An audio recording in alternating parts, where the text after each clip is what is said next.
Boa noite, pessoal. Começa agora mais um Léo Estopa ao vivo. Eu queria agradecer vocês pelas participações e queria lembrar você da importância de compartilhar para a gente aumentar o alcance. Então, se você está assistindo aí pelo Facebook, hoje eu estou vendo que o Facebook está transmitindo também, por favor, compartilhe aí com seus amigos. Se você estiver assistindo pelo YouTube, puder pegar o link e compartilhar nos grupos de WhatsApp, nos grupos de Twitter e até mesmo compartilhar o link no Facebook, eu agradeço muito. Isso, sem dúvidas, aumenta o alcance da publicação e aumenta a possibilidade da gente levar um pouco de orientação para as pessoas, um bate-papo que conversa exatamente aquilo que os canais de televisão querem esconder. Apesar de que hoje nós estamos vivendo uma situação na qual toda a imprensa concorda que não vale mais a pena continuar usando a morte como bandeira de propaganda política. É uma coisa muito perigosa porque estamos endossando a ideia de que, em nome de Deus, em nome de algumas igrejas e em nome do cidadão de bem, é preciso exterminar aquele cidadão que não tem bens. Isso é uma coisa muito perigosa e até onde a gente pode chegar com essa brincadeira, eu não sei. Eu sei que, depois da morte, o máximo que a gente pode fazer é ser cremado ou ser sepultado. E a grande realidade é que enquanto os políticos estiverem percebendo uma chance de obterem votos através da morte, eles não vão parar de matar. E você pode ser o próximo, porque, como disse Humberto Gessinger, uma bala perdida encontra alguém perdido, encontra abrigo num corpo que passa por aí. O que significa que não tem necessariamente que ser apenas um pobre da favela, que é, sem dúvidas, aquele personagem desumanizado pela Rede Globo, desumanizado pelos demais canais de televisão, desumanizado pela política brasileira, que pode morrer porque não faz falta para ninguém. Afinal de contas, todo mundo que está na favela, segundo a campanha que a gente teve nos últimos tempos no Brasil, é um potencial criminoso, então a morte desse pessoal é até divertida dentro das igrejas, é até divertida dentro desses círculos radicais que infelizmente estão comandando o Brasil hoje em dia. Deixa eu trazer aqui os primeiros comentários da noite. Claudiana Lima, boa noite, Léo. Pernambuco na área, boa noite. Recife, Rosângela Almeida, Jurema Oliveira, boa noite de Guarujá. Deixa eu agradecer aqui. Oneida Souza, muito obrigado. Regina Márcio, manda o primeiro superchat da noite. Boa noite, Léo. Boa noite, Regina. Queria agradecer o superchat, sem dúvidas, muito importante para o crescimento dos canais, já é o primeiro da noite, já agora no inicinho da live. E queria lembrar que você pode ajudar meu trabalho também através das contas bancárias que estão anunciadas aí nas descrições desse vídeo. E eu queria, dando sequência aqui, eu vou ler os comentários na outra página também, mas é porque eu achei legal essa mensagem do Edson Nogueira. Léo, a criminalidade caiu no Brasil, embora não no Rio de Janeiro. Embora no Rio de Janeiro acredito que não.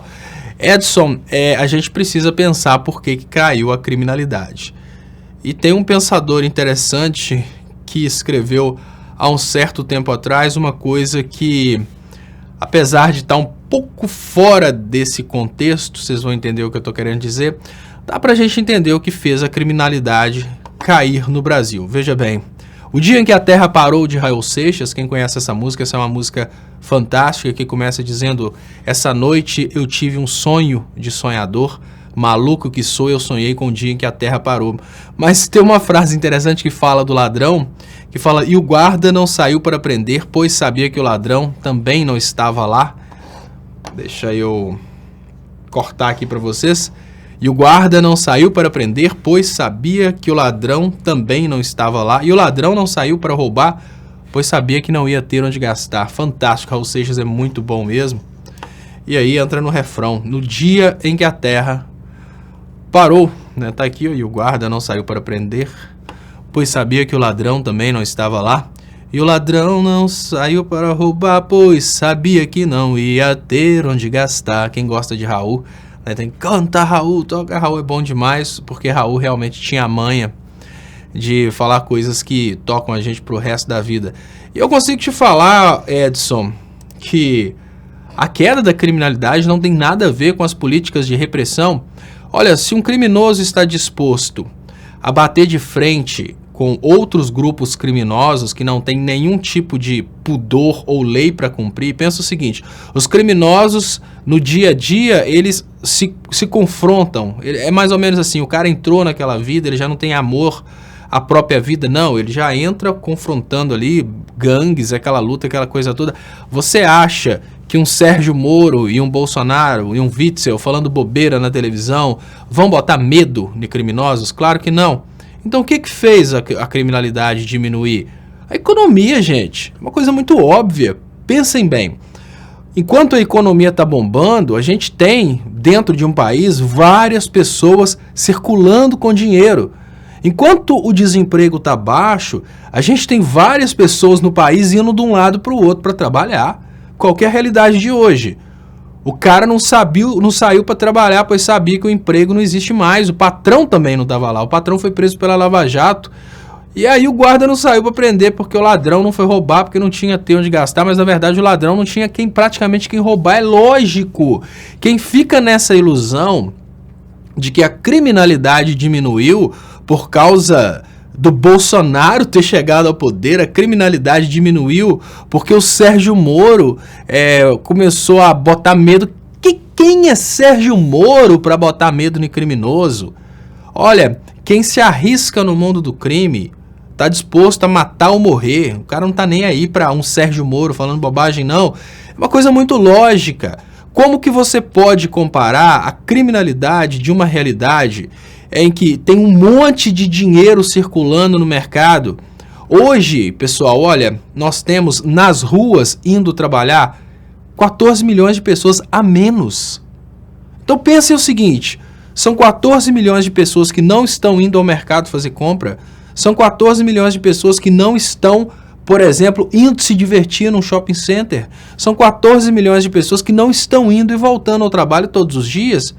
Como que a gente tem condições de imaginar que a criminalidade vai ser maior numa situação dessa? É claro que a criminalidade vai diminuir, porque a economia suprimida, ela tira o dinheiro do mercado. Sem dinheiro no mercado, a tendência natural é que as pessoas não estejam nas ruas para serem vítimas.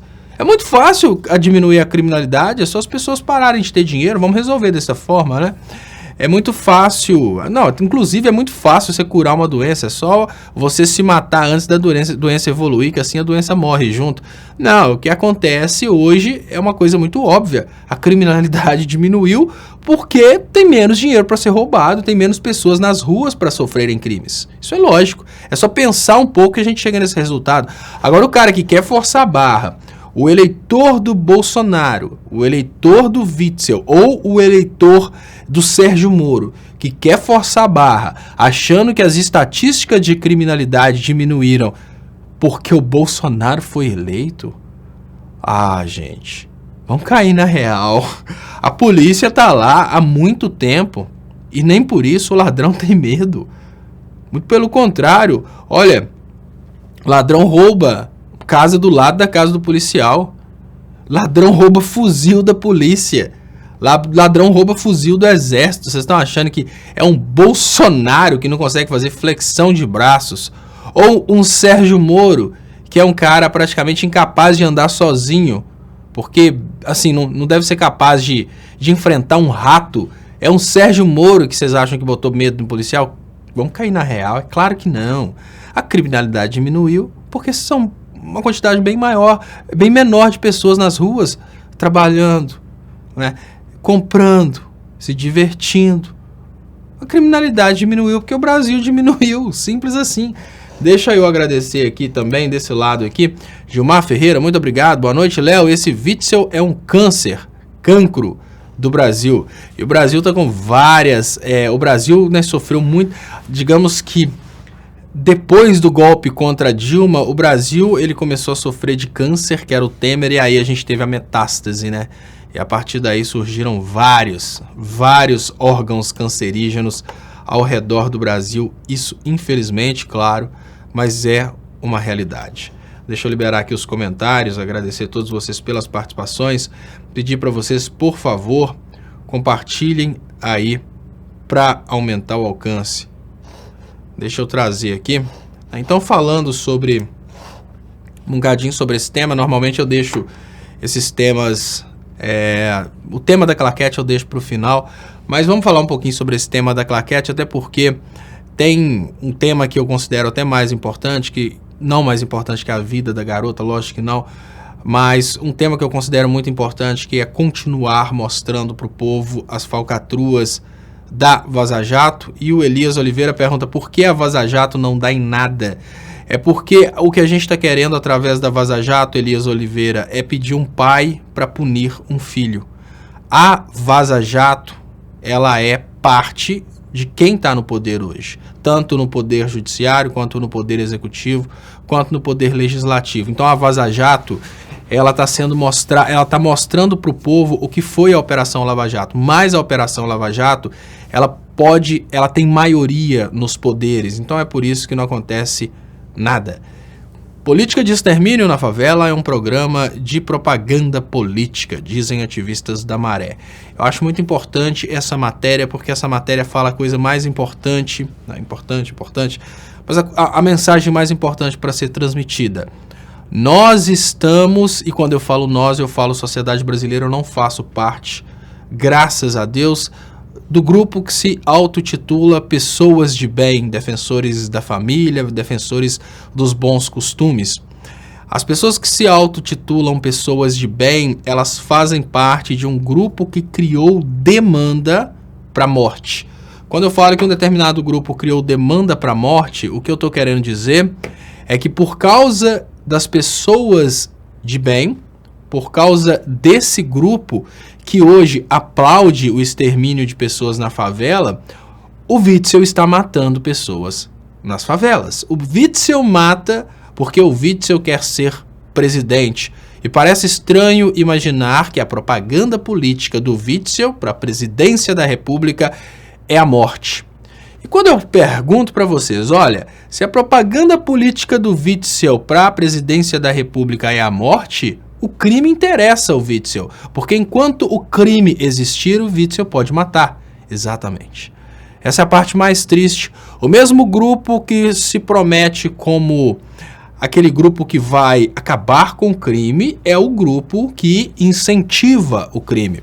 Então, quando a gente pensa hoje em todas as células cancerígenas da política brasileira, a gente tem ao mesmo tempo um grupo político que gera um desemprego, um grupo político que gera condições para que o crime aconteça, apesar de que o desemprego acaba diminuindo as estatísticas do crime, porque é menos dinheiro para ser roubado, lógico, menos pessoas expostas, mas é um grupo que cria uma situação de miséria para que essa miséria acabe gerando um certo aumento na criminalidade, só que não tem dado certo, porque esse grupo quer se beneficiar do crime, exatamente. Esse grupo quer criminosos, porque com criminosos à solta, eles podem matar para se promover.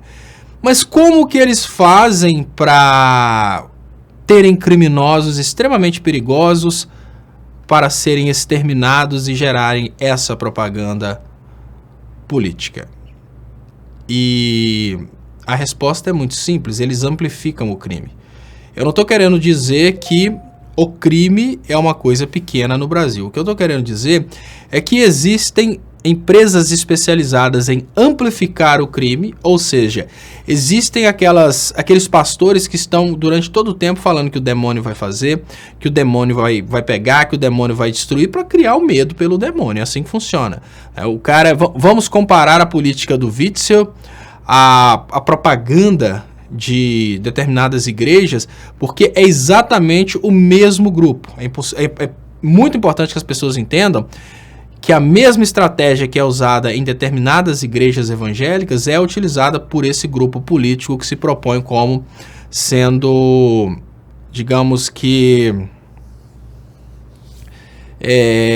defensor da família e dos bons costumes. Qual que é a estratégia desse grupo? Olha, primeiro você cria um inimigo muito perigoso que vai acabar com a sua paz, que vai destruir a sua família, que vai acabar com o seu país. Esse inimigo muito perigoso nas igrejas é o diabo, é o demônio, é Satanás, seja lá o que for. Mas olha que interessante, na igreja, quando as pessoas começam a frequentar determinadas igrejas, a primeira coisa que essa pessoa tem normalmente é uma exposição de um medo de um inimigo extremo que faz tudo dar errado. Esse inimigo extremo que faz tudo dar errado é o diabo. Então, se você tem um problema na família, é o diabo. É doença? É o diabo. Falta de dinheiro? É o diabo. Então, eles criam um super medo desse diabo. E eles, ao mesmo tempo que criam um super medo desse diabo, eles se colocam como sendo os responsáveis por tirar de você o diabo. Então, eles criam o diabo e se propõem como a solução para esse diabo. Então, eles criam a doença e te vendem a cura para a doença. Da mesma forma, a gente está vivendo o mesmo grupo que faz isso nas igrejas, fazendo isso na política. Eles precisam criar um diabo e amedrontar a população em relação a esse diabo. Eu encontrei na sexta-feira uma pessoa que é conhecida de infância, e eu conto para vocês brevemente a história de vida dessa pessoa. Quando eu conheci essa pessoa, ela continua sendo pobre, mas quando eu conheci essa pessoa vivia em condição miserável. Essa pessoa vivia em a gente fala, né, kitnet de aluguel com a mãe, 2 irmãs. Então, assim, era uma família vivendo numa kitnet de aluguel, e essa kitnet, banheiro e 2 quartos, nos fundos de uma casa. Essa pessoa continua com uma situação de vida muito semelhante e hoje essa pessoa é empregada na cidade de Ponte Nova e ganha um salário mínimo. E essa pessoa falou comigo que votou no Bolsonaro, e não é uma pessoa má, é uma pessoa de bom coração, mas votou no Bolsonaro por medo do comunismo. Então eu perguntei para essa pessoa, mas espera aí, eu até entendo, né? Porque os mais ricos ficaram com medo de perder o patrimônio, numa divisão de patrimônio com os mais pobres. Mas o que você ficou com medo de perder? É porque ela não tem nada, ela continua não tendo nada. Aí ela falou, não, mas aí é porque o comunismo seria a divisão de tudo na miséria, né? Que é a propaganda do MBL, a propaganda do Bolsonaro. Então, vejam, tudo está usando essa mesma estratégia, gerar um inimigo muito perverso, capaz de fazer as coisas darem errado. É comunismo, é o criminoso, é o gay, né, seja através do kit gay ou da mamadeira erótica, seja lá o que for, pode ser o diabo, porque é o mesmo grupo. E a partir da criação de um super medo na cabeça das pessoas, um super medo, eles se propõem como sendo a solução para resolver o problema desse super medo. O Hitler, ele foi colocado na política alemã para combater o marxismo. A Alemanha tinha um medo muito grande, né, os empresários alemãos tinham um medo muito grande de que a Alemanha virasse comunista. E o Partido Comunista Alemão estava crescendo muito. E qual que foi... Matheus Laje pergunta se está ao vivo. Está ao vivo, sim, Matheus. Tá até a janelinha aqui que mostra. Dá uma olhadinha aqui. Sábado, 21 de setembro, e aqui tem o horário. É isso que fala que está ao vivo. Gilmar Ferreira fala, já estou com pena do diabo. Então, veja bem, tem uma piada que fala, né, que o cara tem um problema lá com a sogra, Gilmar Ferreira. Ele fala que só não manda ela pro inferno por ter pena do diabo, mas eu esqueci quem que é o piadista. Então, olha só. Então, raciocinando em cima disso, eles usam a estratégia da criação de um inimigo muito poderoso que só eles são capazes de combater e colocam em você a responsabilidade de dar a eles a oportunidade de combater esse inimigo. E a Ana Ottoni. Ana, eu te falo, Ana, essa questão do... E eu fiquei impressionado porque eu achei, assim... A gente não consegue, é muito difícil a gente, essa capacidade de viver o sentimento dos outros, principalmente quando alguma coisa é calcada em alto nível de estupidez, como, por exemplo, eu votei no Bolsonaro por medo do comunismo. A primeira coisa que vem à cabeça da gente é o que você escreveu, Ana, inacreditável. Exatamente. A primeira coisa que vem na cabeça da gente é isso, inacreditável. Mas eu só acreditei porque essa pessoa é uma pessoa muito séria. eu conheço há muito tempo, eu sei que é uma pessoa que tem uma, digamos que é muito humilde de inteligência, mas é uma pessoa muito séria. É uma pessoa que jamais teria falado isso comigo se ela não tivesse sentido isso. E ela falou comigo assim: eu não sou tiete do Bolsonaro, eu não gosto do Bolsonaro, mas eu votei no Bolsonaro porque eu tinha medo do PT implantar o comunismo. Mas eu perguntei, mas espera aí, essa propaganda é a mesma propaganda do Collor. O Collor ganhou do Lula com essa propaganda. Eles falam isso há muito tempo. E você não percebeu que o PT governou durante todo esse tempo e nunca implantou o comunismo? Né? E essa pessoa virou para mim e falou: mas eu votei no Bolsonaro com muito medo do comunismo. E aí eu vi que realmente as pessoas acreditam nessa coisa de comunismo. Acreditam. Por isso que eu falo, o maior problema do Brasil hoje é a ignorância. Né? A ignorância, exatamente isso, a falta de conhecimento. E vejam, isso não é um problema de hoje, isso é um problema da humanidade.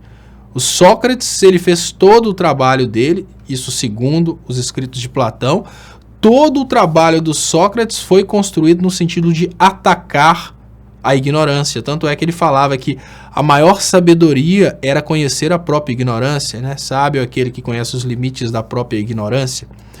E aí eu vejo aqui um comentário, e eu falo respeitosamente com o Edson Nogueira, que fala: o Glenn subiu na costa do Snowden. O que o Glenn tem a ver com a nossa vida, Edson Nogueira? Qual que é o problema seu com o Glenn? Porque, tipo, olha, eu não quero nem saber se o Glenn é homossexual, eu não quero nem saber como é que ele construiu a vida dele, eu não quero nem saber se o Glenn pega comete crime, se ele mata a senhorinha na hora de atravessar a ponte, ou fala que vai atravessar com a senhorinha na ponte e joga ela dentro do rio. Eu não quero nem saber disso. Eu vou te falar uma coisa, Edson Nogueira, eu não quero nem saber se o Glenn é a reencarnação do Hitler. Eu não quero nem saber se o Glenn, antes de sair dos Estados Unidos, ele fatiava crianças e fritava essas crianças e comia as crianças fritas. Por maior que seja a atrocidade que tenha sido cometida pelo Glenn, não modifica o teor dos vazamentos, simples assim. Olha, se hoje o Glenn pegar uma metralhadora, entrar com uma metralhadora dentro de uma escola de crianças de 6 anos e matar 1000 crianças de 6 anos... ele sem dúvidas vai escrever no livro do genocídio, que isso não é genocídio, mas enfim, do infanticídio, o nome dele, e ele vai ser o cara mais odiado pelo resto da humanidade. Mas qual que é o impacto disso com os vazamentos? Vamos pensar o seguinte, Edson Nogueira. Imagina a seguinte coisa. Imagina que o Glenn tenha acesso ao controle das armas nucleares dos Estados Unidos. Aí o Glenn grava uma live dele chegando lá e pilotando as armas nucleares e explodindo a Europa inteira, depois explode o Japão, depois explode a Rússia, depois explode os Estados Unidos, sai explodindo tudo enquanto é lugar do mundo, matando todo mundo. O Glenn matou 99% da humanidade. Olha, o Glenn é um cara muito mau. Aí depois pegou o dinheiro de todo mundo, colocou no iate e foi lá ver com o Lulinha pra ver quem que é mais rico. Se é ele com o dinheiro do mundo inteiro ou se é o Lulinha. Aí depois ficaram ele e o Lulinha na ilha de Fernando de Noronha do Luciano Huck só tomando vinho caro. O que isso vai impactar no conteúdo dos vazamentos? Então, cara, não interessa como que o Glenn edificou a sua carreira pra mim. Eu não sou um fã fanático do Glenn que tem um quadro do Glenn no meu... Eu gosto do Pink Floyd. Eu gosto do Pink Floyd. O posicionamento político do Roger Waters faz uma diferença gigantesca pra mim, porque não é uma coisa só de Brasil. Roger Waters está lutando contra guerras, isso desde que praticamente ele era criança, ele já lutava contra guerras na escola, tem todo um histórico de luta contra as guerras, tem todo um histórico de lutas contra desigualdade social. Esse cara é meu ídolo. Esse cara me interessa o que ele está fazendo. Me interessa muito, porque se o Roger Waters se vender para o sistema, aí eu vou ficar triste. Ele é meu ídolo, você entendeu? É ídolo desde que eu era criança, eu olhava, ficava tentando entender as letras do cara e tal.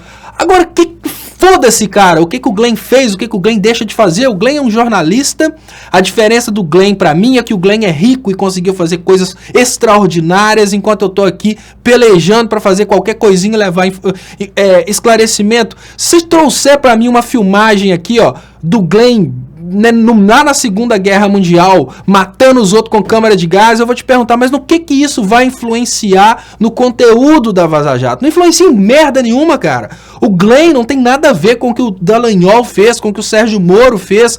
O Glenn só tá mostrando. O cara é o carteiro, Edson Nogueira. Entenda isso, meu amigo. O Glenn não influencia no conteúdo que tá dentro do maldito envelope. Então, se você recebe uma carta que tá te incomodando, você recebe uma carta de cobrança, não culpa a merda do carteiro. Deixa de ser idiota, bicho. Você e qualquer eleitor do Bolsonaro, para de falar do Glenn. Para de falar do Glenn. Simples assim. Se chegou uma intimação de um raio de um oficial de justiça pra te tomar tudo que você tem que você não pagou suas contas, meu amigo, o problema é porque você não pagou as contas. Você não vai brigar com o oficial de justiça. Da mesma forma, se o correio te entregou uma carta bomba, você não pode ficar com raiva do correio, você tem que ficar com raiva, não é do carteiro, é de quem mandou. O problema é o que tem no que o Glenn tá trazendo e não o Glenn. Pensa isso, cara, deixa de ser bobo. O Glenn é um carteiro, ele só tá entregando a carta. Você precisa preocupar é com o que tá dentro do envelope e não com a marca do dedo do carteiro no envelope, porque isso não interessa, meu amigo. Deixa de ser bobo, é toda hora o idiota falando, mas o Glenn é gay. Mas eu não quero saber o que o Glenn faz dentro do quarto dele, eu não quero nem saber disso não, meu amigo. O que influencia? Mas o Glenn é gay e fez orgia com 1 bilhão de homens na ilha de Fernando de Noronha, no iate do Lulinha. O que interessa isso, cara? O que interessa o que o Glenn fez, deixou de fazer, como que ele cresceu na vida? Se o site dele se chama Intercept, Interceptador, hackers aqui, se o Glenn tiver hackeado, não muda a minha opinião, porque o que me interessa ali é o conteúdo que ele tá trazendo, simples assim. Mais uma vez, cara, usa a sua inteligência. O Glenn é o carteiro. Se a sua mulher terminou com você por carta, você não vai descer e espancar o carteiro.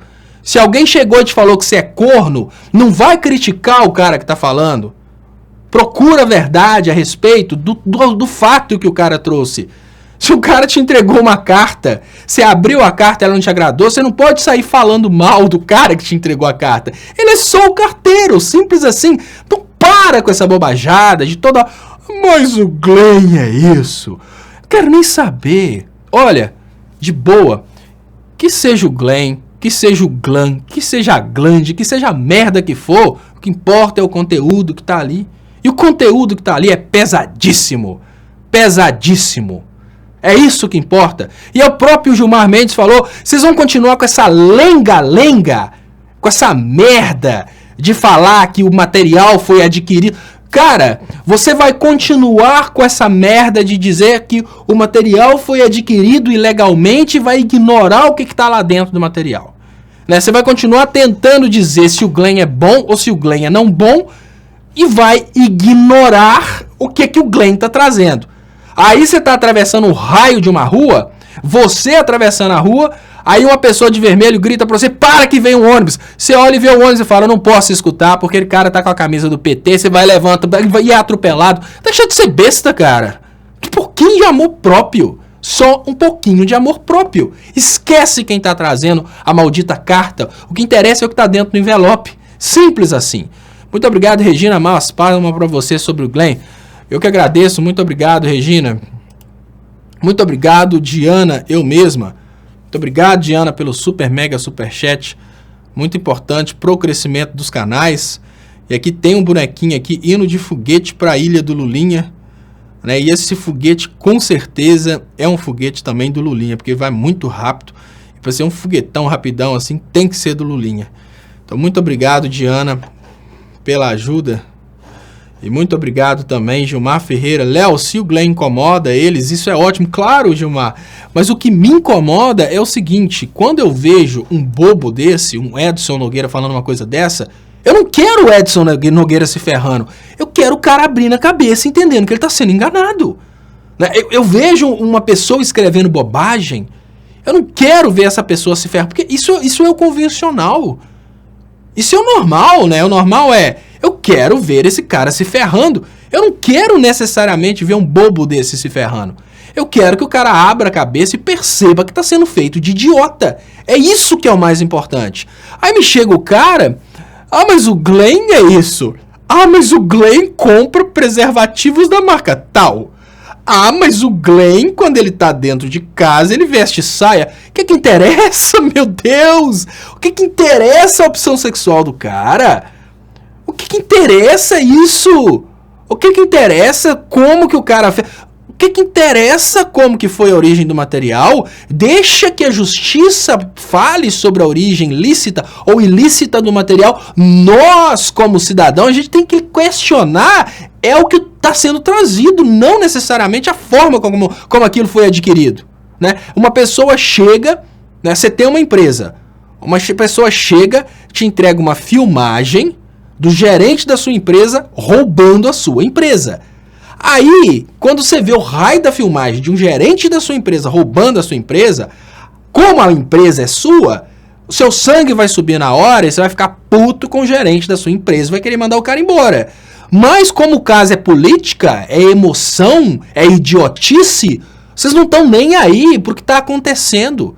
Poder Judiciário e Ministério Público sendo usados para fazer política. Vocês estão preocupados como que o cara conseguiu a filmagem do gerente roubando e não com o gerente roubar. Deixa de ser idiota, cara. Amor próprio. Eu falo, Edson Nogueira, a minha intenção é que você deixe de ser idiota.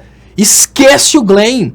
Mas o Glenn vai ser preso. Foda-se se o Glenn vai ser preso. Se ele cometeu crime, que ele seja preso. Mas que antes de ser preso, que ele libere toda a merda dos vazamentos pra gente ver essa porcaria desse crime da Lava Jato ruir. Eu não tô aqui pra defender o Glenn se ele tiver cometido crime. Se ele tiver cometido crime, que ele responda pelos crimes dele. Mas o Glenn desviou 500 bilhões de reais, que pague por isso, que vá pra cadeia, que o Sérgio Moro vá lá e substitua o Davi lá na cadeia com o Glenn. Não quero nem saber da palhaçada que passa pela cabeça de vocês. O que eu quero saber muito, assim, de uma forma muito clara, muito simples o que aconteceu errado na Operação Lava Jato que a população precisa saber. É isso que me interessa. Como que o Glenn ganha o dinheiro dele? Como que o Glenn conseguiu edificar a carreira dele? Essa parte eu não quero nem saber. Sabe por quê? Porque eu não vou mudar merda nenhuma. O que a gente precisa mudar é a percepção do público a respeito de um grupo no Ministério Público que está fazendo política. O que a gente precisa mudar é a percepção do público a respeito de um poder judiciário que está usando o poder institucional para fazer política. Isso a gente pode mudar. Agora, tirar a reputação mundial do Glenn? O que a gente ganha como sociedade fazendo isso?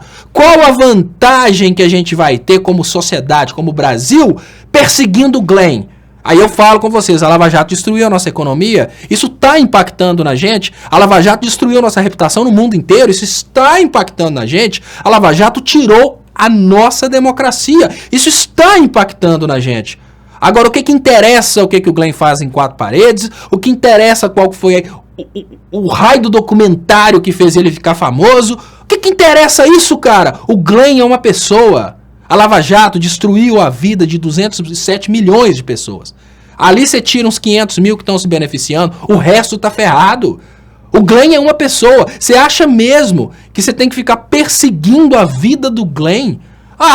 Vamos cair na real, cara. Deixa de ser idiota. Eu volto a dizer, é o cara que traz pro camarada uma filmagem da mulher. Aí o Edson Nogueira recebe um CD, DVD, ou pendrive, ou até mesmo um link da mulher dele traindo. Aí ele olha, reconhece a mulher, sabe que é verdade e fala, mas qual a origem dessa gravação? Não, só um pouquinho de dó de você mesmo, cara. Converte, melhora a sua cabeça, amor próprio, porque fanatismo tá ferrando com a gente, fanatismo tá destruindo esse país, a chegar ao ponto do cara falar que o que interessa é como que o Glenn subiu na carreira. Isso, cara, olha, bom, deixa eu agradecer mais uma vez aqui. Muito obrigado, Diana, eu mesmo, mais uma vez pelo superchat. Queria lembrar vocês que vocês podem ajudar meu trabalho através das contas bancárias que estão anunciadas aí nas descrições desse vídeo. Se alguém depositar 1 milhão, eu não quero nem saber o que aconteceu. Eu vou comprar a Ferrari de ouro do Lulinha e pronto. E não vai depois virar e falar, mas o Leonardo comprou uma Ferrari de ouro porque ele ganhou um depósito de doação de mil. O que interessa, cara? O que interessa? Um pouco de amor próprio. Nós precisamos mostrar para o Brasil, Edson Nogueira, e quando eu falo Edson Nogueira, eu falo para todo mundo que pensa dessa forma, nós precisamos mostrar para o Brasil que tem coisa errada no Ministério Público e no Poder Judiciário, e não ficar nessa loucura de tentar desqualificar quem está mostrando as coisas erradas, porque aí você está caindo na armação dos caras que estão fazendo errado. Os caras estão fazendo errado, e quando as coisas erradas são trazidas à tona, esses caras estão desqualificando quem traz as coisas erradas. E isso está funcionando há muitos anos. Quando eles estavam propondo a retirada dos direitos trabalhistas, isso logo na queda da Dilma, economistas falavam dos impactos negativos. E o que o grupo do Edson Nogueira fazia? Ah, mas esse economista estudou por livros do MEC. Ah, mas esse economista é comunista. Ah, mas esse economista não presta por isso. Então, à medida que os especialistas iam trazendo teorias para mostrar que hoje a gente estaria vivendo essa merda que a gente está vivendo, os idiotas desqualificavam os profissionais, desqualificavam os doutores. A gente tinha moleque de 16 anos falando que sabia mais do que economista lá com 30 anos de carreira, mais 30 anos de universidade. Aí a gente fala com o cara, não, mas olha, essa teoria mostra que se fizer isso, o Brasil vai perder suas indústrias, tal. Tamo aí perdendo o raio das indústrias. Mas na época, os economistas de Facebook desqualificavam todo mundo que falava contra a teoria deles. Ah, não, esse cara aí, ele formou na USP. A USP só forma comunista. Ah, não, esse camarada aí, ele é um economista, mas ele veste vermelho. Ah, não, esse especialista aí, ele é até doutor. Mas ele é doutor, mas é um doutor comunista. E agora nós estamos vivendo a merda que os comunistas falaram que a gente ia viver. Todos os especialistas formados em universidades federais, que não sabem nada, né, perto dos economistas formados nos vídeos da escola austríaca, falavam que a gente ia estar vivendo a merda que nós estamos vivendo hoje. A bosta que aconteceu com a Argentina, ela foi prevista pelos economistas que eram os comunistas da época, né? A escola austríaca já estava dando a Argentina como sendo a primeira potência mundial. A escola austríaca já tinha colocado uma curva, colocando a Argentina passando Estados Unidos, passando China, né? A gente já via a Argentina como a maior prosperidade do mundo. Aí quebrou o raio da Argentina. Mas peraí, os doutores de 16 anos que se formaram pelo MBL erraram, então? Né? O que deu errado com a economia da Argentina se eles fizeram certinho o que o MBL mandou? Ah, mas é porque eles ignoraram o que os universitários estavam falando, porque os professores universitários eram comunistas. Os doutores em economia, na verdade, eles estavam falando aquilo porque queriam a boquinha. Aí quebrou o raio da Argentina. Agora tá o Brasil quebrado. Brasil perdendo espaço pro resto do mundo. Brasil aniquilou sua indústria. E todo mundo que falava contra a palhaçada que tá acontecendo hoje é porque tinha se formado em livros do MEC, que são livros de doutrinação. E tá aí a mesma merda agora continua através de um jornalista que tá simplesmente divulgando uma desgraça que aconteceu no Ministério Público para fazer essa merda acontecer hoje no Brasil. E quando essa desgraça está sendo trazida para o povo ver a merda que está acontecendo, a gente está vivendo a mesma coisa que nós vivemos há um tempo atrás. A mesma idiotice de desqualificar os doutores universitários que estavam falando contra as políticas do Macri, as mesmas idiotices que eram usadas para desqualificar aqueles que diziam que o programa do Temer de redução de direitos trabalhistas não ia melhorar a condição dos empregados, não ia gerar emprego. Os mesmos doutores universitários que foram desqualificados naquela época hoje dizem que a reforma do sistema previdenciário não vai melhorar a empregabilidade, vai afundar ainda mais a economia brasileira. Todos esses economistas são idiotas porque estudaram em universidades federais e com livros do MEC, né? Todos eles são idiotas. E da mesma forma vem uma palhaçada agora para desqualificar o Glenn. Vocês não estão entendendo que vocês estão caindo na mesma arupuca dia após dia, cambada de idiota? Será que tá difícil entender que a mesma armadilhazinha de que aquele cara... Ah, não, ele não presta por isso. O cara tá trazendo a verdade, ele entregando a verdade, mostrando a teoria que mostra que vai dar merda. Mas aí vem um besta e fala, ah não, mas o que ele fala não importa. O que ele fala não importa porque ele estudou num livro de capa vermelha. Não, o que aquele cara ali tá falando não vale não, porque ele subiu na costa do Snowden. Cara... É a mesma coisa que está destruindo a gente dia após dia. E é a mesma armadilha que pega os mesmos idiotas. Isso é impressionante. Olha, o peixe. A gente tem que no reino animal, o bicho mais idiota, mais retardado, mais burro que existe, e é mais burro ainda que o burro, é o peixe. Por causa da memória do peixe. O peixe morde uma isca, cai dentro d'água, 5 segundos depois ele esquece que ele mordeu a isca, morde a isca de novo e é pego. E tanto é que quando o cara é muito idiota, a ponto de ser eleitor do Bolsonaro, a gente chama ele de cabeça de bagre. Que é tão burro, mas tão burro, que ele esquece uma coisa que aconteceu 5 segundos atrás. Aí você percebe que realmente existe no Brasil uma safra, um cardume de cabeça de bagre. Porque o cara cai na armadilha no que diz respeito à política da Argentina, vê a Argentina quebrando, cai na mesma armadilha, coloca o Temer no poder, vê os direitos trabalhistas sendo aniquilados e o Brasil aumentando o desemprego. Aí entra o Bolsonaro, o cara cai na mesma armadilha de novo. O Bolsonaro aumenta mais as políticas de valorização do produto internacional, rebenta ainda mais a economia brasileira. Até os ricos que estavam batendo palmas pro Bolsonaro, agora as fábricas de álcool no Brasil vão concorrer com o álcool dos Estados Unidos. Leva ferro de novo. E agora vem assim, uma série de reportagens trazendo elementos de coisas erradas dentro do Brasil e o idiota cai na mesma coisa. O cara cai na mesma coisa, a desqualificação do emissor da mensagem, a desqualificação de quem tá falando. Mas não interessa quem tá falando, o cara tá divulgando gravações, o cara tá divulgando conversas, o cara tá divulgando o que foi falado na Vaza Jato ali, com o que foi falado pelos procuradores. Aí você quer saber como é que o cara construiu sua carreira? Você quer saber o que o cara faz com o marido dele na cama de noite? Pelo amor de Deus, gente! É isso que afundou a gente, a falta de conhecimento, a própria ignorância. Deixa eu agradecer os superchats aqui, porque senão eles vão fugir. Muito obrigado, Conceição Aparecida, de coração, pela super ajuda aqui. Muito obrigado, Arnaldo Silva.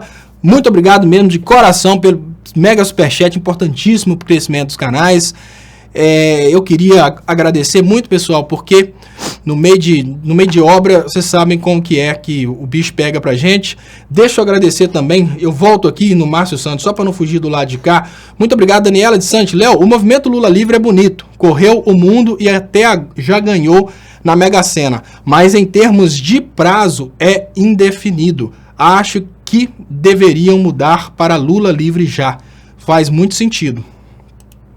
Porque o Lula livre somente ele é atemporal, né? Ele pode acontecer assim, daqui 100 anos. Né? Aí Lula, depois de morto, é inocentado. Andréa Xavier, apenas para elogiar publicamente seus argumentos. Muito obrigado, Andréa Xavier, sempre ajudando aqui o meu trabalho. Deixa eu agradecer também o do Cristiano Fiorillo. Léo, o povo é tão burro que se o Adélio dá facada fake se candidatar, ele ganha. Não sei o que será, amigo. Cristiano Fiorillo. Sim, Cristiano. Adélio Salvador. Aí consegue votos de esquerda. Olha só que interessante. O Adélio tem um potencial de votos muito grande. Por quê? As pessoas da direita que sabem que a facada foi fake votam no Adélio, porque o Adélio ajudou o mito. As pessoas da esquerda que acreditam que a facada foi verdadeira votam no Adélio, porque Adélio é o libertador. Então é uma coisa muito louca. Muito obrigado, Márcio Santos, Ventos de Liberdade.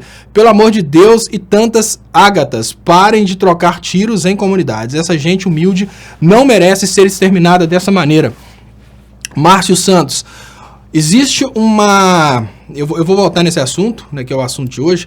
Muito obrigado, Cleonice Vieira. Léo, você é ótimo, mas hoje você superou. Obrigado, Cleonice. Tem hora que a gente pensa, como que pode a pessoa ser tão assim? Como que a pessoa consegue, né?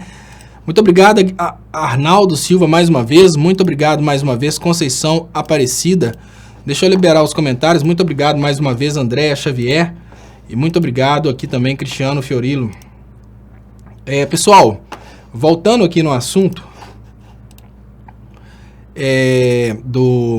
da política de extermínio, existe aqui uma estratégia, e essa estratégia ela precisa ser dita.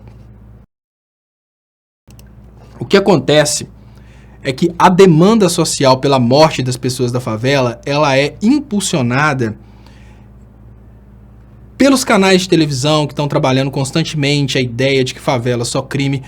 Uma pessoa que está fora da realidade da favela, essa pessoa não entende que na favela existem trabalhadores, que a favela é simplesmente um bairro mais pobre, onde o crime organizado cismou de usar como base.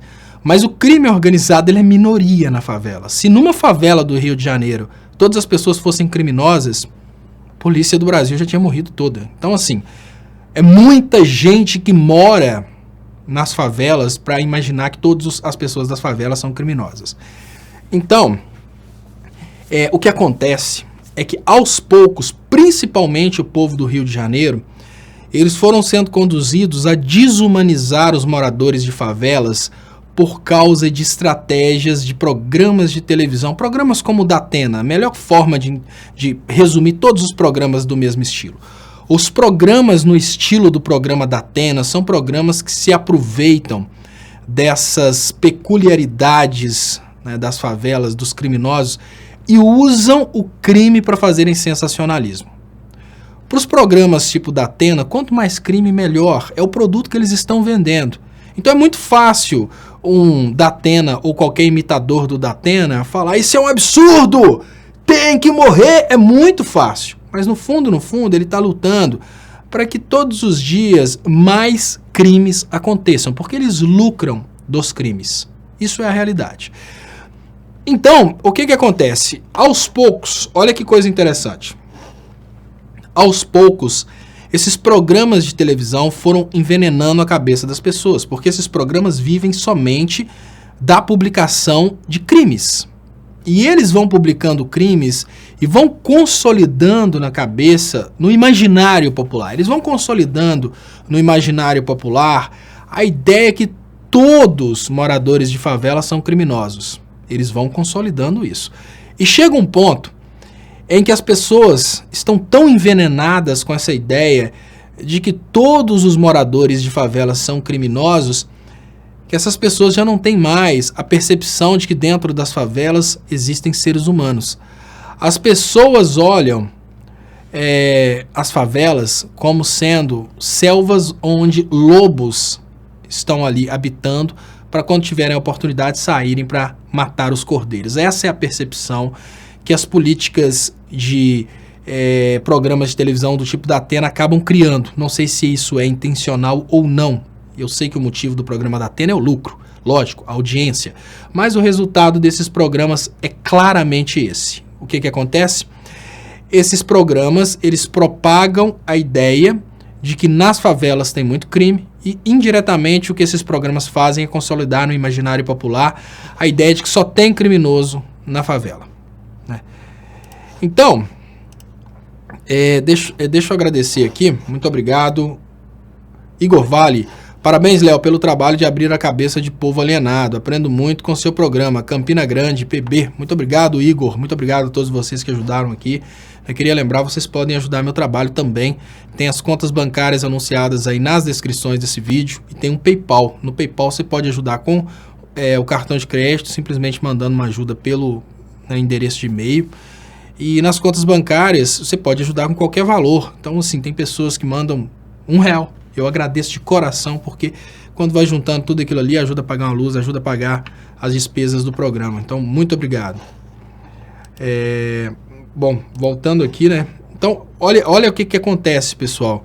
Os programas do tipo Datena, né? E olha, eu tenho aqui o Fernando Mota falando que o Siqueira Júnior é pior que o Datena. Né? Eu falo o tipo Datena porque eu não assisto televisão. Eu tenho muito nojo de televisão. Assim... Sempre quando eu estou usando algum dispositivo de apresentação de imagem, eu estou assistindo alguma videoaula, alguma coisa que eu possa aprender para compartilhar. Então, não assisto televisão, não conheço quem são os apresentadores. Eu sei que o Datena é muito famoso e por isso eu sei do trabalho dele. Mas a realidade é essa. Quase todos os canais de televisão exploram o crime. E tem canais de televisão que exploram o crime naquele estilo reality show. Exploram o crime e tentam apresentar o crime como sendo um entretenimento. É mais ou menos assim, as pessoas estão lá matando, nós do jornalismo, desse jornalismo estranho, estamos aqui filmando, e vocês de casa estão aí arrebentando pipoca e torcendo ou para a polícia matar ou para a polícia morrer, né? Porque tem torcida para os dois lados. É isso que está acontecendo. Da mesma forma, não pensem vocês que isso é uma coisa que aconteceu só no Brasil, não. Olha, por que tantas guerras acontecem ao redor do mundo e por que a gente não tem na imprensa mundial uma luta pelo fim das guerras? Porque a guerra dá lucro em todos os pontos. A guerra dá audiência, então lá tem os jornalistas cobrindo a guerra, né, dando estatísticas da guerra, mostrando as luzes das explosões. As luzes que matam milhares de pessoas, elas são vistas ao redor do mundo como sendo coisas maravilhosas. Olha que bonito aquele míssil, né? Olha que uniforme lindo fizemos para você. E lembre-se sempre que Deus está do lado de quem vai vencer. Essa é frase do Senhor da Guerra, do Renato Russo. E hoje, com a morte dessa garota de 7 anos, o Renato Russo se faz imortal. Afinal de contas, foi o Renato Russo que disse: o Senhor da Guerra não gosta de crianças. Exatamente. O Senhor da Guerra não gosta de crianças e ele nunca vai para o campo de batalha. Também ensinamento do Renato Russo. Existe alguém que está esperando por você para lutar em seu lugar, já que nessa guerra não é ele quem vai morrer. E eu chamo a atenção disso por causa dos policiais. Porque essa música do Renato Russo, ela fala, obviamente, de uma guerra militar entre países, mas nós vivemos uma guerra contra as drogas, contra o tráfico, contra a criminalidade, que na verdade é uma guerra promovida por senhores da guerra. É a mesma coisa, né? Enquanto longe de casa, ferido e com frio, o inimigo você espera, ele estará com outros velhos inventando novos jogos de guerra. Que belíssimas cenas de destruição. Não teremos mais problemas com a superpopulação. E veja que uniforme lindo fizemos para você. E lembre-se sempre que Deus está do lado de quem vai vencer. Isso é uma poesia perfeita para o dia de hoje, porque afinal de contas é isso que está acontecendo. Isso porque nós temos hoje dentro do Brasil 2 vítimas diretas e uma vítima indireta do joguinho de guerra da política brasileira. As 2 vítimas diretas são moradores de favela e policiais. Isso mesmo, os policiais são vítimas dos senhores da guerra, porque os senhores da guerra, que como disse o Renato Russo, não gostam de crianças, eles ordenam o extermínio de pessoas em favelas porque isso gera esse espetáculo midiático e esse espetáculo midiático alimenta programas internos de guerra, como Datenas, né, todos os derivados. Esse espetáculo de guerra, por ser um entretenimento de destruição de um inimigo imaginário que foi criado por programas como Datena, esse espetáculo gera votos. E é porque esse espetáculo gera votos que esse espetáculo não vai acabar. Não é interessante para o Witzel acabar com o crime, como não é interessante para o Moro acabar com o crime, como não é interessante para o farmacêutico acabar com a doença. É interessante que a doença exista para que o farmacêutico possa vender remédios. É interessante que o crime exista para que o Moro possa se propor como sendo o destruidor do crime. O Witzel como sendo o matador de criminosos e crianças, que o senhor da guerra não gosta de crianças. Assim como é muito importante para o Silas Malafaia que o demônio exista, porque sem o demônio, o Silas Malafaia se torna inútil. Então, essa é uma comparação que as pessoas precisam ter nesse momento para que as pessoas consigam deduzir quem é o verdadeiro criminoso. O criminoso é o policial que atirou na criança? O criminoso é o motoqueiro que atirou no policial? Não. O criminoso é o governo que cria circunstâncias para que o crime exista e, através dessas circunstâncias, ele possa continuar no poder. Exatamente o governo que faz políticas de tráfico de drogas. Hoje sabemos que existem políticos envolvidos no tráfico de drogas, ninguém tem dúvidas disso. E a pergunta básica é: se o Moro é contra o crime, por que o Moro não fala do Helicoca? Se o Moro é contra o crime, o Bolsonaro, eu já falei isso, e hoje eu pergunto em relação ao Moro. O Moro é contra o crime?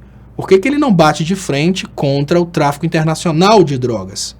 tráfico internacional de drogas, porque esse tráfico pertence aos barões, aos políticos.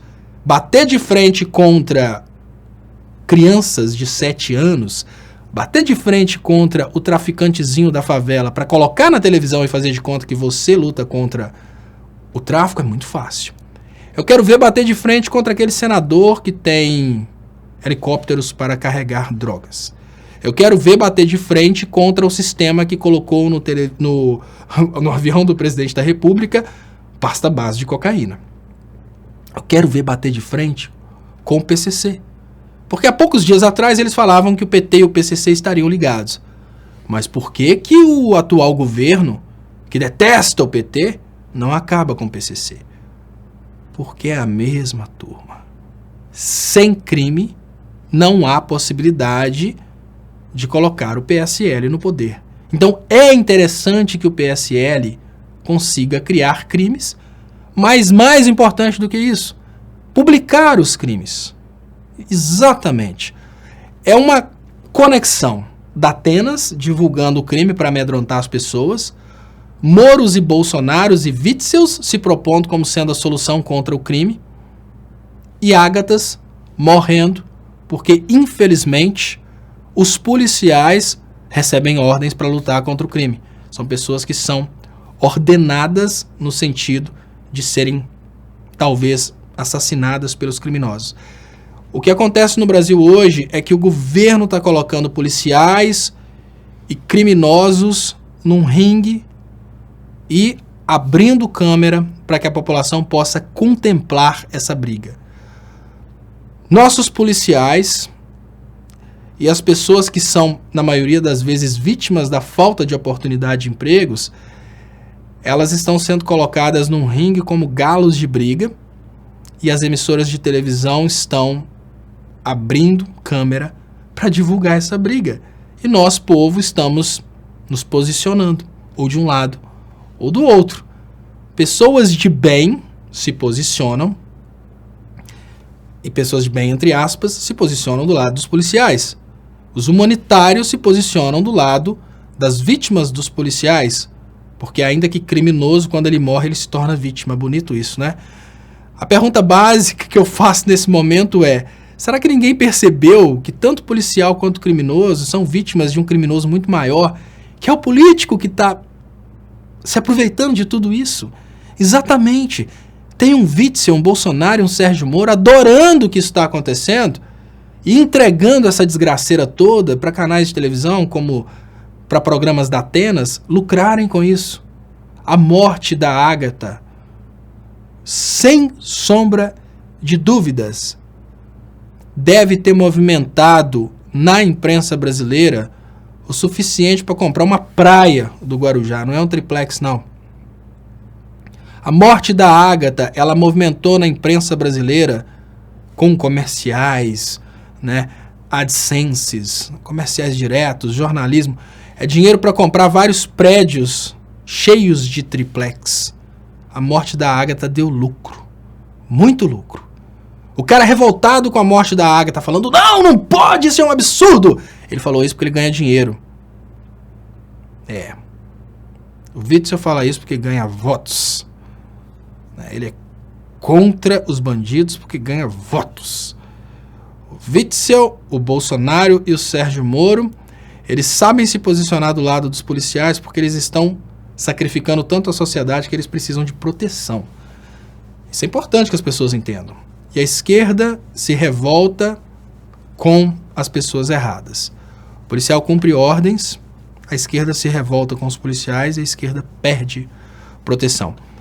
A Marielle, durante todo o tempo, ela foi contra a corrupção na polícia, e hoje a Marielle é odiada pela maioria dos policiais que não tem noção que o trabalho da Marielle era em favor da polícia e não contra. Olha, para vocês terem uma ideia, a Marielle foi assassinada porque a polícia do Rio de Janeiro tem os grupos de milícia.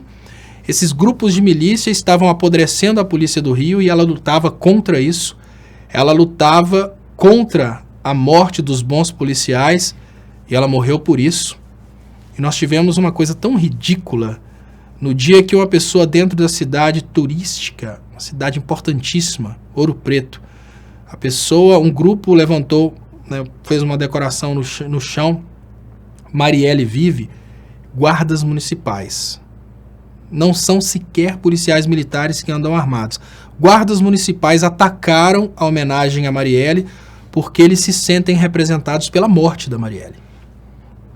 Tem muita coisa errada na divulgação dos fatos, na comunicação das coisas e na percepção de quem está realmente do seu lado. Guardas municipais da cidade de Ouro Preto destruíram uma homenagem a Marielle porque esses guardas se sentem do lado de policiais e acham que a Marielle era contra policiais e a Marielle lutava pelo bom policial. Só para vocês terem uma ideia como que é mais importante a forma como o fato é levado às pessoas do que a verdade sobre o fato. Luiz Oliveira, boa noite, Léo. Obrigado por tentar conscientizar esse povo alienado. Continue assim, pois como diz o ditado, água mole em pedra dura, tanto bate até que fura. Um abraço aqui de Baieux PB, que nome difícil. Baieux, deve ser um tupi-guarani. Luiz Oliveira, não sei, estou chutando aqui, tá, Luiz? É o nome da cidade. Mas tem um perigo muito grande, tá, Luiz Oliveira? A água pode acabar antes de furar.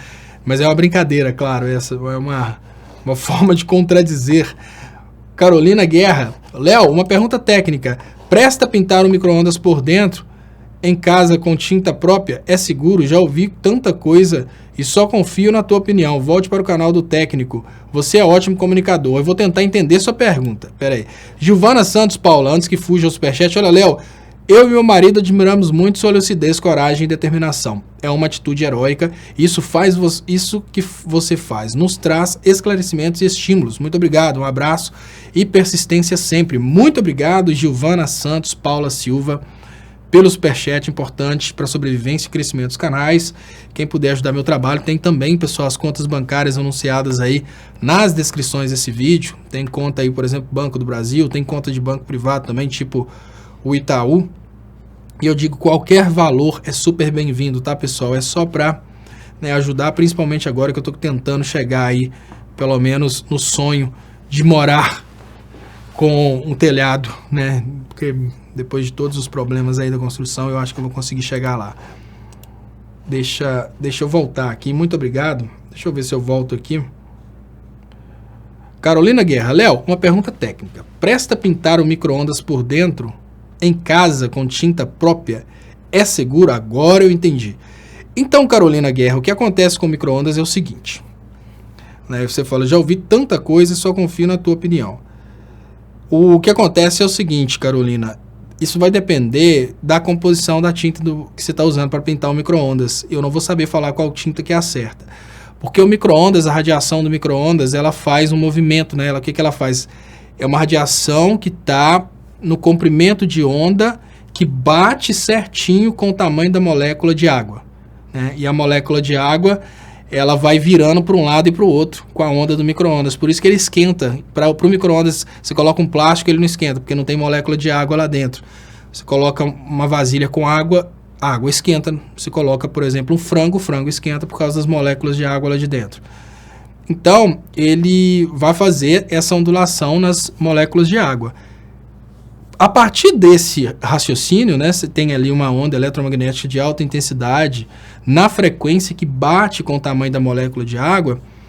A partir desse raciocínio, o que eu consigo imaginar é que você precisa usar uma tinta que não tenha nenhum componente com o tamanho da molécula, né, compatível aí, ou do tamanho da molécula de água, ou de um tamanho ressonante, por exemplo, do mesmo tamanho, ou 3 vezes o tamanho, né, que aí vai a série Fourier, quem é da área sabe.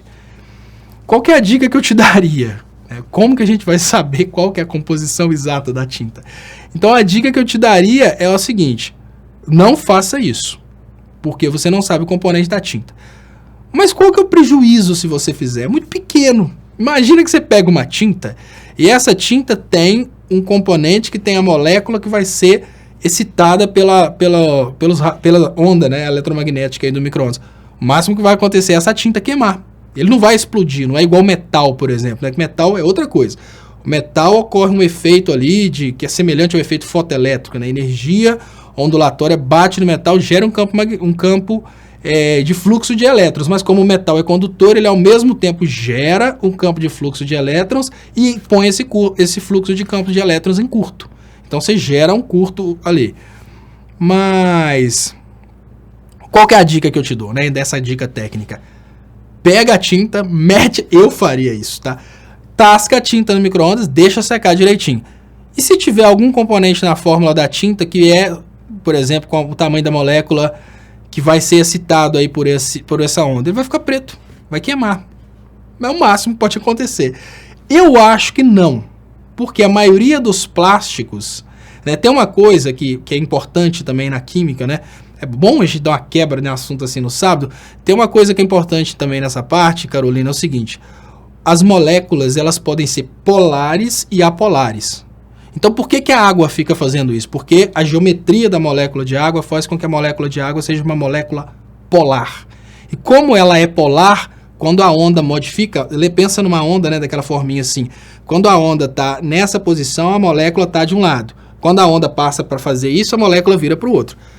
Mas a maioria dos plásticos, que são os componentes aí normalmente na fórmula, né, a maioria dos compostos de química orgânica, que são os compostos utilizados aí na fabricação de tinta, são apolares.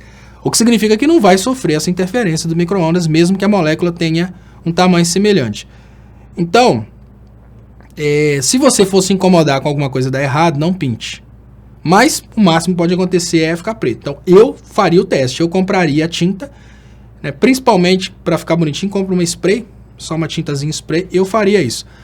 Mas a Andrica Sil tá falando aqui, o canal virou ciência. No sábado a gente fala um pouquinho de outras coisas.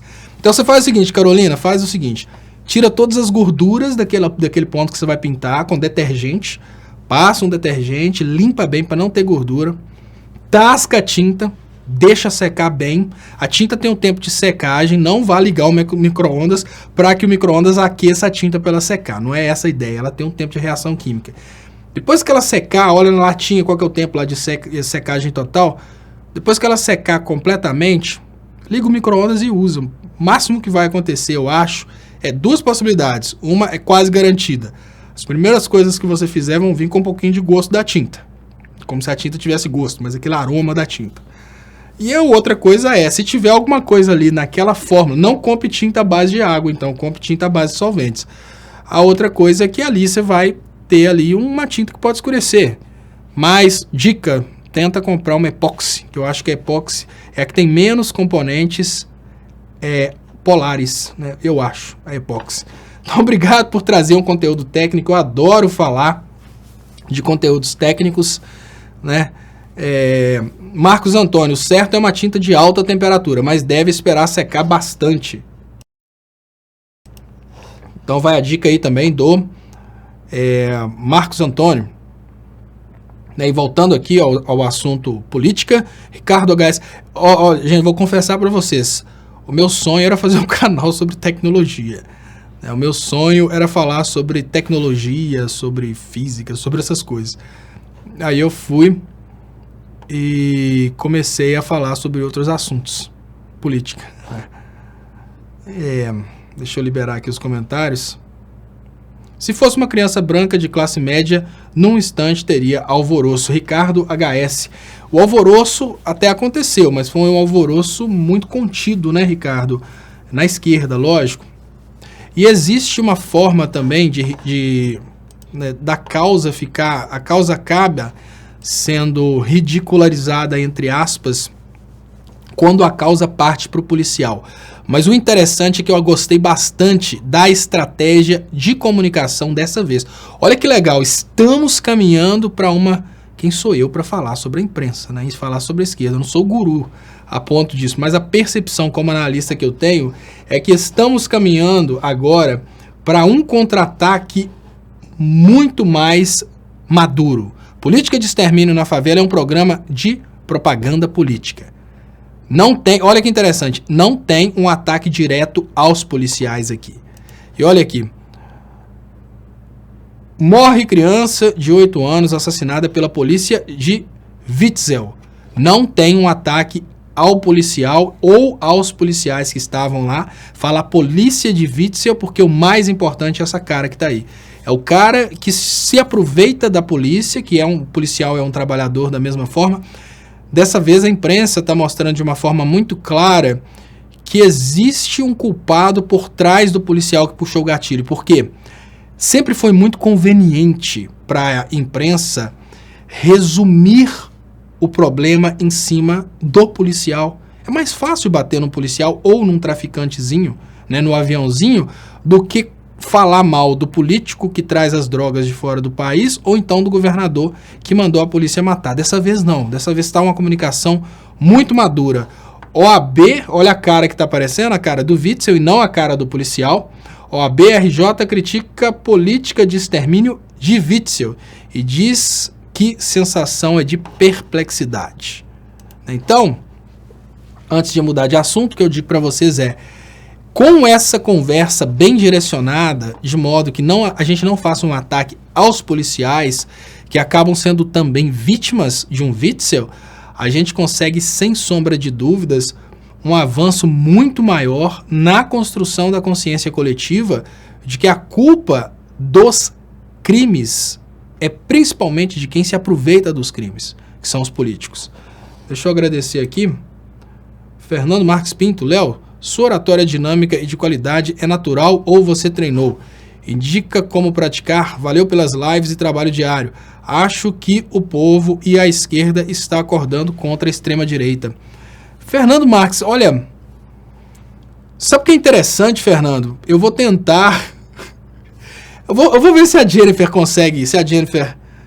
Porque eu vou perguntar para a Jennifer isso, né? Vou pedir para ela, se ela tiver... Vou mandar um WhatsApp aqui, porque a Jennifer já não consegue acompanhar o programa mais, porque a Luísa não deixa, ela tem que colocar musiquinhas para a Luísa. Aí coloca lá. Mas eu vou ver se eu consigo falar com a Jennifer aqui para ela explicar isso, porque foi uma coisa que aconteceu, sabe? Mas o que eu posso dizer é o seguinte, essa parte de falar... Então, eu não consegui, meu telefone acabou a carga. Jennifer, se por um acaso você estiver escutando, venha participar desse programa. Tá quase na hora de terminar, mas depois do término, na hora extra do programa, você explicar o que o Fernando Marques Pinto está perguntando. Então, Fernando, uma coisa eu posso te dizer. A minha capacidade de argumentar... Eu sempre fui muito tímido. A minha capacidade de argumentação, ela talvez tenha vindo de uma dificuldade muito grande que eu tinha com meu pai. Assim, meu pai sempre foi uma pessoa maravilhosa, mas eu não conseguia nada simplesmente pedindo. Eu tinha que criar toda uma linha de argumento para explicar para o meu pai por que ele, por exemplo, deveria me emprestar o carro. Na maioria das vezes eu perdia, então eu tinha que desenvolver um argumento ainda maior. Aí eu tinha uma capacidade de explicar as coisas e uma capacidade de argumentar, mas o meu nível de timidez era extremo. E eu acho que quando eu comecei, as pessoas às vezes... Eu tenho amigos que criticam bastante eu ter estudado muitas coisas, né? Ah, mas você estudou um monte de coisa que não tem nada a ver uma coisa com a outra. Mas eu fui percebendo que à medida que eu ia estudando, eu ia tendo mais tranquilidade a respeito daqueles assuntos e a minha timidez foi diminuindo. Então, o que eu posso dizer? Eu nunca fiz curso nenhum de argumentação, eu sempre tive uma capacidade de argumentação semelhante, mas o que aconteceu, Fernandes, é que à medida que eu fui fazendo cursos, eu fui aprendendo mais assuntos. Aí eu consegui argumentar sobre vários assuntos. Eu sei que é uma coisa muito pesada você colocar uma metodologia de ensino sobre a outra. Mas eu acho que grande parte da minha capacidade de argumentação, ela se deve à modalidade de ensino que eu faço, que é a distância. Por quê? Quando você estuda numa modalidade presencial, cada escola tem sua metodologia. Claro, pessoal, não estou aqui falando que todas são desse jeito. Mas assim, na modalidade presencial, eu comecei a fazer um curso de cinema na cidade de São Paulo. E eu lembro que muitas coisas a gente acabava resolvendo em grupo. Muitas coisas elas se resolviam com provas e tal, a gente marcando aquilo. No ensino à distância, eu tive que realmente aprender os assuntos, porque a gente não sabe o que vai cair na prova. Os cursos, quando eu fiz, hoje tem muita prática de trabalho, essas coisas, mas muitos cursos, quando eu estava estudando, principalmente os cursos de pós-graduação que eu fiz, Para finalizar, eles teriam provas gigantescas, e essas provas gigantescas eu não fazia nem ideia do que cairia nessas provas. Então o que eu fazia, Fernando? Até tenho esse material, tá no YouTube. Eu acho que eu pus no canal Técnico. Tem algum YouTube meu, um dos meus canais que tem esse material. Eu estudava um assunto, depois que eu acabava de estudar esse assunto, porque eu não estava naquela prática de dia a dia em sala de aula, no final do semestre eu ia ter que fazer as provas, eu fazia aulas para mim mesmo. Então eu ia gravando aulas sobre aquele assunto, como eu tinha entendido, e fazia umas filmagens, por exemplo, fazendo cálculos, essas coisas. E ia guardando aqueles vídeos para usar na hora de recordar para as provas. Eu acho que essa modalidade de ensino à distância, quando a pessoa faz de uma forma, digamos que compromissada, né? Porque existe uma diferença muito grande. Quando você estuda... Desculpa, quando você estuda para pegar o diploma e quando você está estudando por prazer, porque você estuda para aprender. Eu sempre estudei por prazer. Eu até comentei outro dia no Twitter, eu fiquei muito bravo porque eu fiz uma matrícula num curso que eu estou fazendo agora, contabilidade, que a faculdade Cruzeiro do Sul está me fazendo tanta raiva que eu até escrevi, olha, essa é a universidade que me fez desistir de estudar, de tanta raiva que eles estão me fazendo com um monte de coisa. Mas assim, quando você estuda por prazer, você vai gostando daquilo que você está estudando. Então o que eu ia fazendo? Estudando, fazendo resumos, gravando a coisa para mim mesmo. Eu acho que isso foi acabando aí, desenvolvendo essa capacidade minha de argumentar sobre as coisas que eu estava estudando. Mas eu acho que o segredo é você dominar um assunto, né? Então, o que seria a forma interessante de você praticar a oratória se você for, como eu diria, se você for tentar repetir o método que eu acho que foi o meu método? O que eu diria para você é, se matricula num curso para você ter uma obrigação com alguma coisa. Tem vários cursos interessantes aí, né? Eu acho, eu não sei se é do seu interesse, mas o curso que eu conheço, que mais me exige um desenvolvimento de oratória, capacidade de escrita, e ele exige mesmo, não tem barrigada, é um curso que não tem jeito de dar barrigada, porque é um curso que o pessoal realmente exige, é só se fizer bem feito que passa, é o da Ambra. Então eu tenho certeza que não há como você fazer um curso na Ambra sem ter uma capacidade de argumentação boa, porque você simplesmente não consegue. Você é reprovado, a realidade é essa. Na Ambra, aquela coisa, né? Eu brinco da seguinte maneira, olha, quando eu acabo de fazer um curso, eu penso, será que eu contrataria, se eu tivesse uma empresa, eu contrataria um colega que fez um curso nessa escola? A Ambra é a escola que eu falo com vocês. Na Ambra, eu teria a tranquilidade de contratar uma pessoa que estudou na Ambra para trabalhar na função que ela estudou, porque eu sei que a pessoa realmente ali ela tem que se desdobrar. Na Ambra, por exemplo, o mestrado que eu estou fazendo na Ambra, no canal na página leonardostopa.com.br, eu tenho lá os artigos. Cada disciplina a gente faz um artigo de conclusão e a gente tem que apresentar aquele artigo de conclusão. Então, se você estiver procurando, se alguém estiver procurando algum curso que exija desenvolvimento de oratória, eu sugiro que você faça um curso na Ambra, porque na Ambra tem essa prática. Você tem que ser bom, na Ambra você tem que ser bom, você tem que fazer bem feito. O pessoal te dá uma qualidade de ensino muito boa para não ter jeito de fazer mal feito, você tem que fazer bem feito. E no final você tem que apresentar, no final das disciplinas do mestrado da Ambra, você tem que apresentar aquele trabalho que você fez e por isso você acaba desenvolvendo essa oratória, a coisa acaba acontecendo. E a Ambra tem, por exemplo, bacharelado em Direito à distância, e eu estou fazendo o bacharelado em Direito e o mestrado em Direito também. Então, como que eu te indicaria a praticar? Se matriculando num curso. Se você não for fazer um curso da Ambra, porque às vezes na Ambra não tem um curso que te interessa, aí eu vou te indicar um curso que não tem essa prática de você ter que gravar, mas é outra escola que eu estudei que eu acho que tem uma prática interessante, inclusive nesse, que é essa aqui, a Unis. A Unis também, eles têm uma prática interessante, né? Todos os cursos que eu fiz lá, pelo menos, eu fiz física na Unis e agora eu estou fazendo música. E tem essa prática de te fazer desenvolver textos, né? Por exemplo, nesse módulo agora, a Unis pediu, eu estou atrasado até com esse trabalho, a Unis pediu para a gente fazer uma apresentação sobre um determinado músico do período clássico. Por exemplo, eu vou falar sobre Beethoven. Aí faço uma palestrazinha em vídeo sobre Beethoven. Por que, Fernando Marques, que eu te falo que vale a pena você se matricular? Porque vira compromisso. Claro que é possível, né? A gente sabe que quando você tem... Né, por exemplo, eu vou falar uma pessoa aqui que tem um nível de organização sem essa necessidade de se matricular em nada. Tá batendo firme aqui todos os dias na live. Né? O Portal Sabendo Direito, o Anthony do Portal Sabendo Direito, ele consegue se organizar, ele tem uma capacidade de organização fantástica. Inclusive, ele trabalha com isso também, ele é coach. Ele consegue se organizar e criar uma playlist de estudos e ir estudando aquilo ali simplesmente porque ele precisa aprender aquele conteúdo. Eu não consigo. Eu preciso transformar em compromisso. Essa é uma peculiaridade minha, Fernando. Então, como que eu faço? Eu me matriculo. Olha, eu quero aprender determinado assunto. Por exemplo, eu quero aprender direito porque eu faço muitos vídeos sobre direito.